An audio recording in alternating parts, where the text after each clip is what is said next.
together. Yes, I'm in agreement. Talking about being homesick, we talk about home. This is home for me. I don't know what you feel like being here. Have you made any good friends? I know it's only been 1 month. Honestly, I wouldn't expect much, but we have good coffee to console you when in difficult moments. But yeah, how have you dealt with that? Just being homesick. I will go because I feel like you aren't homesick because I'm here. That's the truth. Yeah. I think that the biggest issue for me for homesickness is that our kids are okay. Again, we have lived in different states together, and thankfully, because of technology, some of my very best friends are in different states, and even one of my very best friends lives in Ghana, and so now we're just switched. Now we're switched because before I was 5 hours ahead of her, and now I'm 3 hours after her. And so she's still one of the people who is my greatest encouragement. I can video conference with my parents.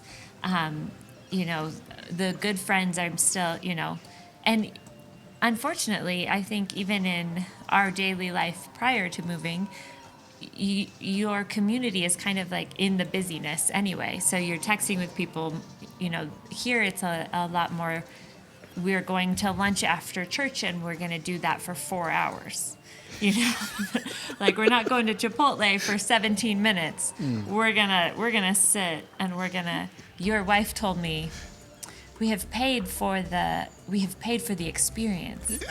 And I was like, we got to go. Like we want the food. Fill the You want the table. food. And we're going. Yeah. And that has been a real joy, like in particular your wife Grace and Amanda, some of the women here, some of the leaders have been so open, generous with me, so kind, bringing me in. We went this last week to breakfast, and it was one of the most encouraging things ever. They were praying, we were praying together. They were praying for our kids, and one of the women who came, she is Ugandan, but she was a missionary kid to South Africa. And during her time in South Africa, she is an introvert, and our oldest daughter is 13 years old, and she's an introvert. And so 8th grade this is a challenge for her. Being here is a challenge for her. And this woman was just encouraging me to say, you don't have to have best friends here for this year.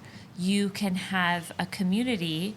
You can be a part of this. You can allow yourself to be comfortable, but you don't have to be desperately seeking that lifelong friend. Like that's not necessary maybe for this season. And that it felt very encouraging to my heart to help her know that this is a transitional time in a child's life, no matter where they are. Like 13 is transitional, and it's almost giving a spotlight to that because it's like, here you are, you're growing up, and now we're putting you in a completely different place with a completely different paradigm, with a completely different set of, we're still speaking the same language, but it's almost your vocabulary list is a different. So when you talk to someone, you expect them to say, you're listening and you're expecting them to say one word, and then they'll say a different one with the same meaning, but then you kind of get distracted because it's not on your common use list. I don't know, does that make sense? So for the kids, they're in school, and it's a beautiful Christian school, and the teachers are so lovely, but it's all different. Even the formalness of the education, the formalness of the uniform, there's all these very strict things that were not something that maybe were even on the kids' radar back home. So that has helping them navigate their own homesickness at this point so far has kind of taken away my homesickness because I'm okay. I'm with him when they're okay. The way that I visualize and understand this is I think about before I was married. I distinctly remember thinking about why would I want to be married and then if I had kids, what that would be like. And I remember struggling mightily with the thought of raising children to be